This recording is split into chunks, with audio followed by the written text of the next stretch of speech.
رب اشرح لی صدری ویسر لی امری واحلل عقدۃ من لسانی یفقہوا قولی اللہم ارنا الحق حقا وارزقنا اتباعہ وارنا الباطل باطلا وارزقنا اجتنابہ۔ معزز ناظرین کرام، اس سیریز میں آپ کا دوبارہ استقبال ہے۔ السلام علیکم ورحمۃ اللہ وبرکاتہ۔ ناظرین کرام، شاید آپ کو یاد ہوگا ہم نے آپ کو بتایا تھا کہ ہمارے اسلاف کرام گناہوں سے کتنا پرہیز کرتے تھے اور گناہ کتنے قسم کے ہوتے ہیں، چھوٹا کسے کہتے ہیں اور گناہ کبیرہ کیا ہے۔ اسی طرح گناہ کبیرہ میں بھی سب سے بڑے بڑے گناہ کیا ہیں۔ آج ہم لے کر حاضر ہوئے ہیں آپ کے سامنے شرک۔ تو پیش خدمت ہے شرک ایک بڑا گناہ۔ اس میں ہم آپ کو بتائیں گے کہ شرک کسے کہتے ہیں، لغت میں، اسی طرح شریعت میں شرک کے معنی کیا ہیں، قرآن کریم نے کس انداز میں اس کی مذمت فرمائی ہے، احادیث رسول میں شرک کی مذمت میں کیا چیزیں وارد ہیں، اور آخرت میں اللہ رب العالمین نے مشرکین کے لیے کیا عذاب تیار کر رکھا ہے۔ شرک اس کا معنی کیا ہے؟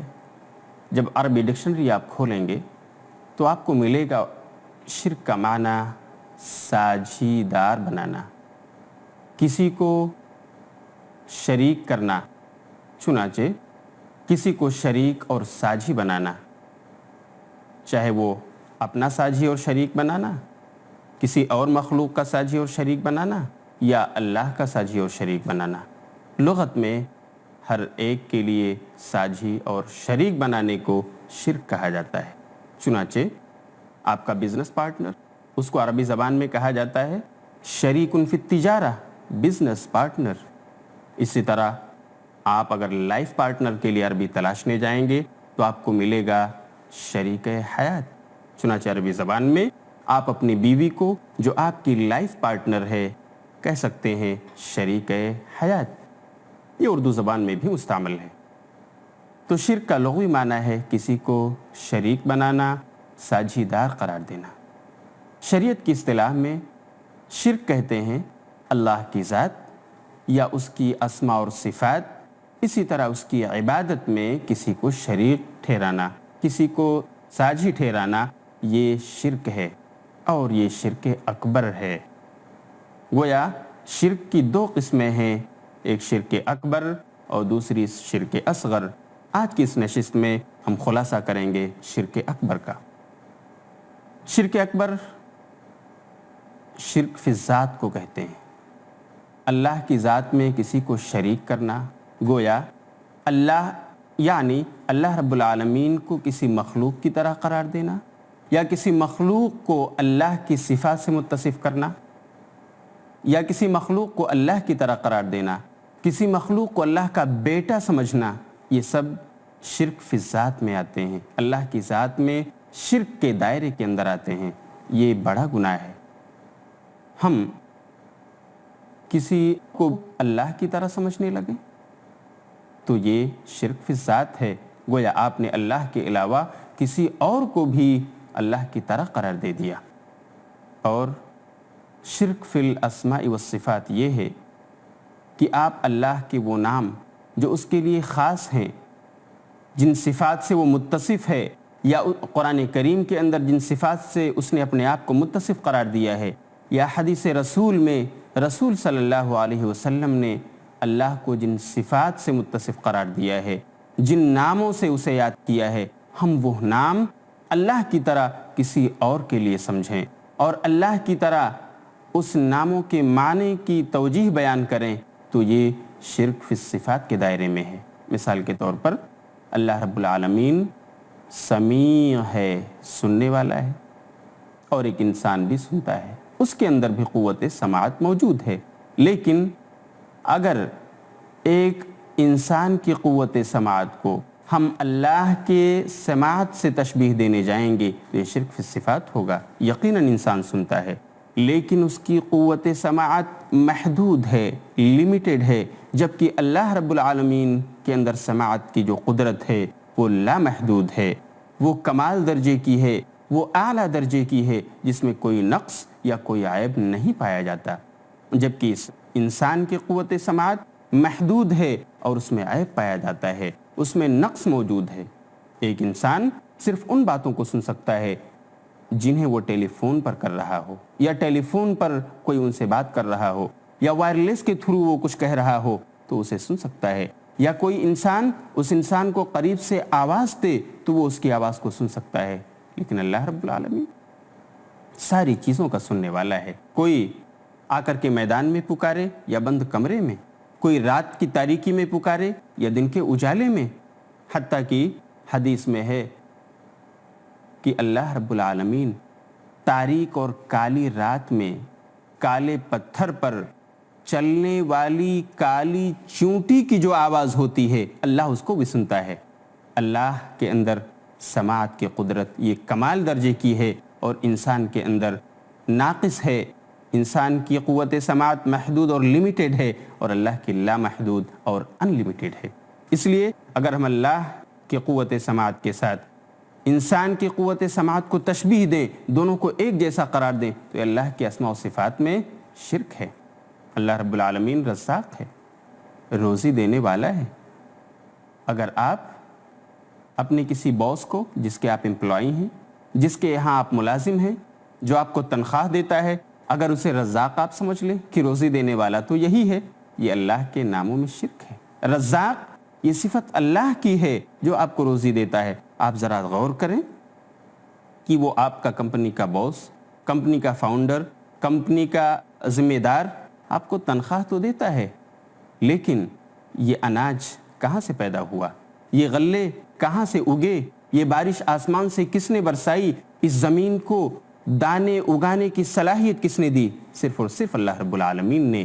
اس لیے اصل میں ہماری روزی کو مہیا کرنے والا، ہماری روزی کو فراہم کرنے والا وہ صرف اور صرف اللہ رب العالمین ہے، وہی رزاق ہے۔ ہم کسی انسان کو رزاق کی صفت سے نہیں متصف کر سکتے، یہ اللہ کے ناموں میں شرک ہوگا۔ اللہ رب العالمین عالم الغیب والشہادہ ہے، وہ غیب کی بھی باتوں کو جانتا ہے یعنی انسین کو، اور حاضر کی بھی باتوں کو جانتا ہے۔ اگر ہم کسی غیر اللہ کے اندر اس صفت کو مانیں کہ فلاں انسان بھی اس کے اندر عالم الغیب کی صفت ہے، تو یہ اللہ کے ناموں میں شرک ہوگا۔ اس لیے ہم سب کو چوکنا رہنا چاہیے، ہمیں علماء کرام سے رابطے میں رہنا چاہیے، ہمیں دین کی مجلسوں میں بیٹھ کر علماء کرام کے بیانات کو سننا چاہیے دلیل کی روشنی میں، تاکہ ایسا تو نہیں ہم بہت سارے عقیدے رکھتے ہوں اور وہ شرکیانہ ہوں اور وہ کفرانہ ہوں۔ اللہ رب العالمین ہم سب کو مشرکانہ اور کفرانہ عقائد سے بچائے اور ہماری اصلاح فرمائے۔ اسی طرح شرک فی العبادہ یہ بھی شرک اکبر کے دائرے میں ہے، جس کا مطلب یہ ہے کہ اللہ رب العالمین جو ہمارا خالق ہے، جس کے ہم مخلوق ہیں، جو ہمارا معبود ہے، ہم جس کے عابد ہیں، وہی لائق عبادت ہے۔ تو اللہ رب العالمین کے علاوہ ہم کسی اور کی عبادت کرنے لگیں، ہم اللہ کے لیے 5 وقت کی نمازیں پڑھیں، لیکن ہم کسی اور غیر اللہ کو ہم وہ مقام دیں جو اللہ کا مقام ہے، تو یہ اللہ کی عبادت میں شرک ہے۔ ہم نمازیں اللہ کے لیے پڑھتے ہیں، نظر و نیاز اللہ کے لیے مانتے ہیں، دعا اللہ سے کرتے ہیں، قربانی اللہ کے لیے دیتے ہیں، تمام وہ قسمیں جو عبادت کے دائرے میں آتی ہیں، تمام وہ چیزیں جو عبادت کے خانے میں آ سکتی ہیں، وہ سب کی سب صرف اللہ وحدہ لا شریک کے لیے زیبا اور مناسب ہیں، کیونکہ وہ ہمارا خالق ہے، ہم اس کی مخلوق ہیں، وہ ہمارا مالک ہے، ہم اس کی مملوک ہیں، اس لیے وہی اکیلا اور تنہا عبادت کے لائق ہے۔ کسی کو اس کی عبادت میں شریک کرنا، کسی اور کے لیے نماز پڑھنا، کسی اور کے لیے روزے رکھنا، کسی اور کے لیے قربانیاں دینا، کسی اور سے دعائیں مانگنا، یہ اللہ کی عبادت میں شرک ہے۔ اللہ رب العالمین سے ہمیں ہمیشہ شرک سے بچنے کی توفیق مانگتے رہنا چاہیے۔ ہم لیتے ہیں ایک چھوٹا سا وقفہ، ملیں گے تھوڑی دیر کے بعد۔ وما علیکم۔ پیش خدمت ہے شرک کی مذمت۔ حدیث میں ہے کہ اللہ رب العالمین تاریک اور کالی رات میں کالے پتھر پر چلنے والی کالی چونٹی کی جو آواز ہوتی ہے اللہ اس کو بھی سنتا ہے۔ اللہ کے اندر سماعت کی قدرت یہ کمال درجے کی ہے اور انسان کے اندر ناقص ہے. انسان کی قوت سماعت محدود اور لمیٹڈ ہے اور اللہ کی لامحدود اور ان لمیٹڈ ہے. اس لیے اگر ہم اللہ کی قوت سماعت کے ساتھ انسان کی قوت سماعت کو تشبیہ دیں، دونوں کو ایک جیسا قرار دیں، تو یہ اللہ کے اسماء و صفات میں شرک ہے.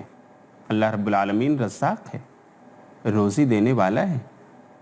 اگر آپ اپنے کسی باس کو، جس کے آپ امپلائی ہیں، جس کے یہاں آپ ملازم ہیں، جو آپ کو تنخواہ دیتا ہے، اگر اسے رزاق آپ سمجھ لیں کہ روزی دینے والا تو یہی ہے، یہ اللہ کے ناموں میں شرک ہے. رزاق یہ صفت اللہ کی ہے جو آپ کو روزی دیتا ہے. آپ ذرا غور کریں کہ وہ آپ کا کمپنی کا باس، کمپنی کا فاؤنڈر، کمپنی کا ذمہ دار آپ کو تنخواہ تو دیتا ہے، لیکن یہ اناج کہاں سے پیدا ہوا، یہ غلے کہاں سے اگے، یہ بارش آسمان سے کس نے برسائی، اس زمین کو دانے اگانے کی صلاحیت کس نے دی؟ صرف اور صرف اللہ رب العالمین نے.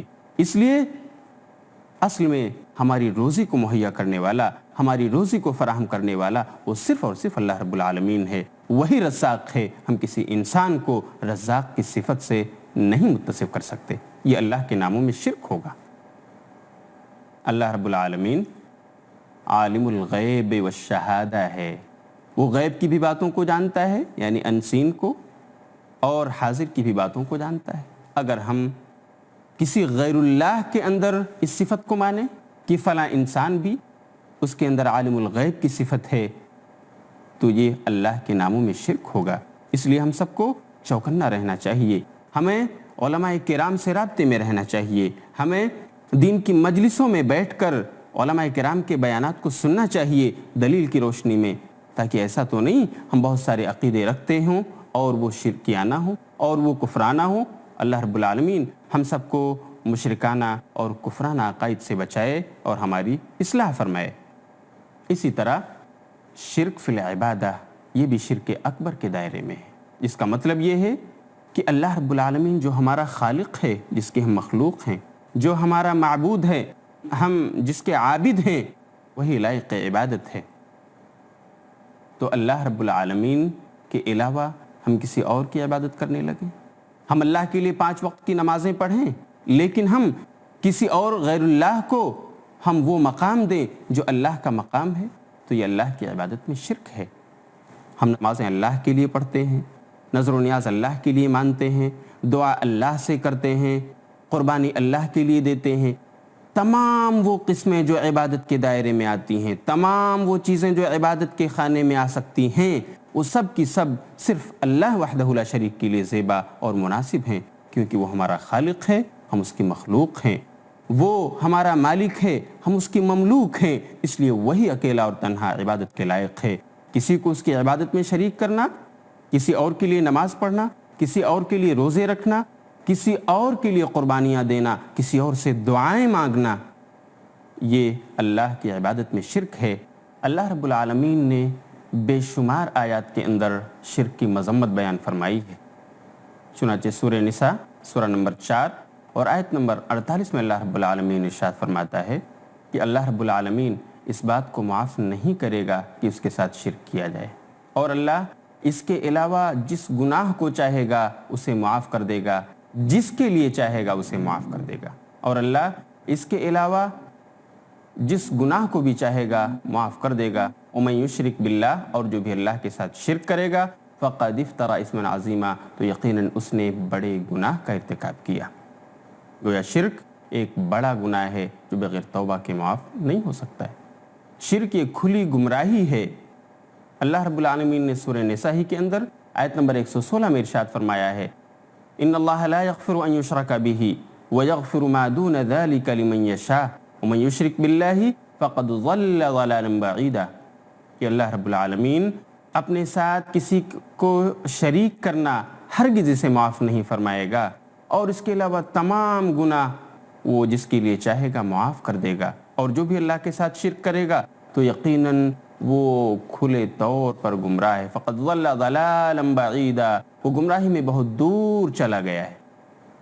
اس سے پتہ چلا کہ شرک یہ کھلی ہوئی گمراہی ہے جس سے ہم انسانوں کو، ہم اہل ایمان کو بچنا چاہیے، اپنے دامن کو اس سے بچانا چاہیے۔ شرک اتنا بڑا گناہ ہے کہ اللہ رب العالمین نے اس کی تنبیہ اپنے انبیاء کرام کو بھی دی ہے۔ چنانچہ اللہ رب العالمین سورہ انعام سورہ نمبر 6 اور آیت نمبر 88 میں ارشاد فرماتا ہے، بہت سارے انبیاء کرام کا تذکرہ کرنے کے بعد، وَلَوْ أَشْرَكُوا لَحَبِطَ عَنْهُمْ مَا كَانُوا يَعْمَلُونَ، کہ اگر یہ تمام انبیاء کرام انہوں نے بھی شرک کیا ہوتا تو ان کے بھی تمام اعمال برباد کر دیے جاتے، بے ثواب کر دیے جاتے۔ میرے دوستو، اللہ کا خطاب کس سے ہے؟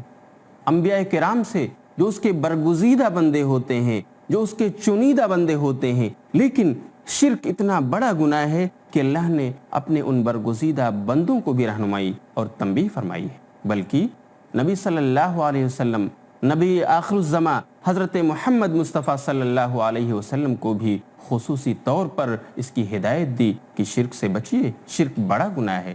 چنانچہ اللہ رب العالمین سورہ زمر سورہ نمبر 39 اور آیت نمبر 65 میں ارشاد فرماتا ہے، وَلَقَدْ أُوحِيَ إِلَيْكَ وَإِلَى الَّذِينَ مِن قَبْلِكَ لَئِنْ أَشْرَكْتَ لَيَحْبَطَنَّ عَمَلُكَ وَلَتَكُونَنَّ مِنَ الْخَاسِرِينَ، کہ اے نبی، آپ کی طرف اور آپ سے پہلے جتنے انبیاء کرام آئے ان سب کی طرف وحی بھیجی جا چکی ہے کہ اگر تم نے شرک کیا تو تمہارے اعمال برباد ہو جائیں گے۔ اے نبی، لَئِنْ أَشْرَكْتَ لَيَحْبَطَنَّ عَمَلُكَ، تمہاری طرف اور تم سے پہلے تمام انبیاء کی طرف یہ وحی بھیجی جا چکی ہے کہ اگر تم نے شرک کیا تو تمہارے اعمال برباد ہو جائیں گے، اکارت جائیں گے، ان کا کوئی اجر نہیں ملے گا۔ وَلَتَكُونَنَّ مِنَ الْخَاسِرِينَ، اور آپ خسارہ پانے والوں میں سے ہوں گے۔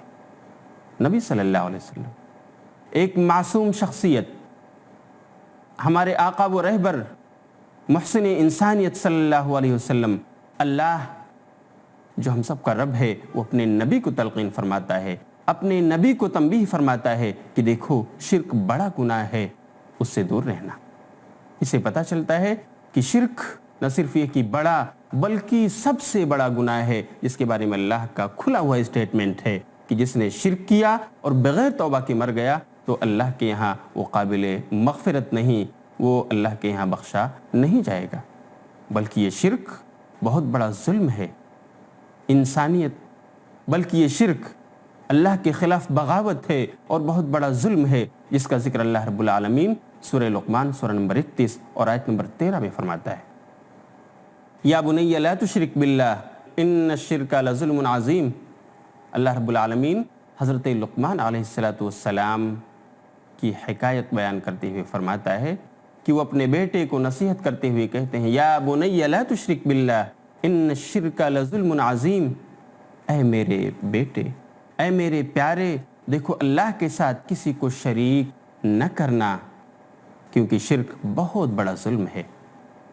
میرے بھائیوں، ظلم کسے کہتے ہیں؟ ظلم یہی تو ہے کہ آپ کورٹ میں مقدمہ آپ کا جائے، فلیٹ آپ کا ہو، لیکن آپ کے حق میں نہیں بلکہ جج دوسرے کے لیے فیصلہ فرما دے۔ آپ اپنا مقدمہ پردھان منتری کے پاس لے جائیں، پردھان کے پاس، گاؤں کے مکھیا کے پاس لے جائیں، پراپرٹی آپ کی ہے، زمین اور جائیداد وہ آپ کی ہے، لیکن آپ کے اپوزیشن کے حق میں وہ گاؤں کا پردھان، وہ گاؤں کا مکھیا فیصلہ فرما دے، یہی تو ظلم ہے۔ اللہ رب العالمین نے شرک کو ظلم قرار دیا، کیوں؟ اس لیے کہ وہ جب اس نے ہمیں پیدا کیا ہے وہ ہمارا خالق ہے تو وہی لائق عبادت بھی ہے۔ اب یہ عبادت اگر ہم اللہ کے دربار کو چھوڑ کر اپنی پیشانیوں کو ہم جا کر غیر اللہ کے سامنے جھکائیں تو یہ اللہ کے ساتھ ظلم ہے۔ عبادت یہ صرف اور صرف اللہ کا حق ہے، اگر ہم غیر اللہ کے لیے کرنے لگیں تو یہ اس کے ساتھ ظلم ہے۔ اس لیے ہمیں بچنا چاہیے، اللہ رب العالمین سے دعا کرنا چاہیے کہ اللہ ہمیں تا حیات شرک سے بچائے رکھ۔ اے اللہ، ہم جب تک زندہ رہیں تیرے توحید پرست بن کر زندہ رہیں، تیرے موحد بن کر کے زندہ رہیں۔ ناظرین کرام، آپ یہ سوچتے ہوں گے کہ شرک آخر اتنا بڑا گناہ کیوں ہے؟ شرک آخر ظلم کیوں ہے؟ اس سوال کا جواب بہت آسان ہے، آپ عقلی دلیل سے بھی اسے حل کر سکتے ہیں۔ اگر آپ ایک کمپنی کے فاؤنڈر ہیں، آپ ایک کمپنی چلاتے ہیں جس میں آپ کے ملازم ہیں، ان کو آپ فل ٹائم رکھتے اور انہیں تنخواہ دیتے ہیں، اگر آپ کا ملازم جو آپ کے یہاں سے فل ٹائم کی تنخواہ لیتا ہے، اگر وہ آپ سے آ کر کہے کہ میں 6 دن تو آپ کے یہاں آپ کی کمپنی میں کروں گا، لیکن 1 دن میں جا کر دوسرے کے یہاں کروں گا، لیکن تنخواہ آپ کے یہاں سے لوں گا، کیا آپ اسے برداشت کریں گے؟ آپ کی ضمیر اسے برداشت کرے گی؟ آپ کی غیرت کیا جواب دے گی؟ یہی تو نا کہ تم میرے وفادار نہیں اور جاؤ ہم تمہیں چھٹی دیتے، تنخواہ تم مجھ سے لیتے ہو اور کام کرنے دوسرے کے یہاں جاؤ گے۔ آپ اسے ایک باغی قرار دو گے اور آپ اس کی چھٹی بھی کر سکتے ہو۔ آپ کو نہیں پسند کہ آپ کا ایک ملازم جو آپ کے یہاں سے تنخواہ لے، وہ آپ کی اس ملکیت میں، آپ کی اس حکومت و سلطنت میں، آپ کے اس دبدبے میں دوسرے کو بھی شریک کرے، دوسرے کی بھی مانے، تو بھلا وہ اللہ جس نے ہم سب کو پیدا کیا ہے وہ کب اس بات کو تسلیم کرے گا کہ ہم اپنی اس پیشانی کو لے جا کر اس کے دربار میں نہیں بلکہ غیر اللہ کے دربار میں جھکائیں، اس کے سامنے سجدہ کریں؟ یہ شرک اللہ کیسے معاف کر سکتا ہے؟ اللہ رب العالمین جو ہمارا روزی رساں ہے، جس نے ہمیں مہربان ماں اور باپ دیے ہیں، جس نے ہمیں ایک اچھا اسٹرکچر دیا ہے، ہمیں اچھے سانچے میں ڈھالا اور پیدا کیا ہے، ہمیں بہت ساری نعمتیں دی ہیں، آنکھ کی نعمت، کان کی نعمت، سننے کی نعمت، دیکھنے کی نعمت، بولنے کی نعمت، بھلا وہ کب اس بات کو پسند کرے گا کہ بندہ 5 وقت میرے لیے نماز پڑھے اور کچھ وقت جا کر کے مزاروں پر بھی جھکے، غیر اللہ کے لیے بھی سجدے کرے؟ کبھی نہیں معاف کر سکتا۔ یہی وجہ ہے کہ شرک سب سے بڑا ظلم، شرک سب سے بڑا گناہ ہے اللہ کی نگاہ میں۔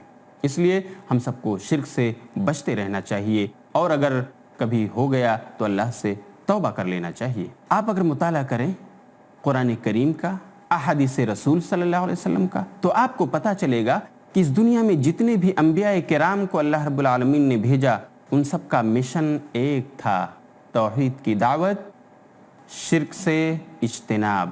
چنانچہ تمام انبیاء کرام کی دعوت کو قرآن کریم نے بتایا ہے کہ وہ صرف اور صرف ایک اللہ کی عبادت کی طرف لوگوں کو دعوت دیتے تھے اور لوگوں کو شرک سے منع کرتے تھے۔ لیکن تمام انبیاء کرام کے بعد ان کی قوموں میں، ان کی امتوں میں گمراہیاں آئیں، حتیٰ کہ شرک بھی آیا۔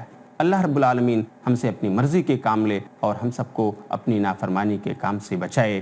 ہم انہی چند باتوں پر آپ سے اجازت چاہتے ہیں، اور انشاءاللہ ہم اگلی نشست میں پھر آپ سے ملیں گے۔ تب تک انتظار کیجئے۔ وما علینا الا البلاغ۔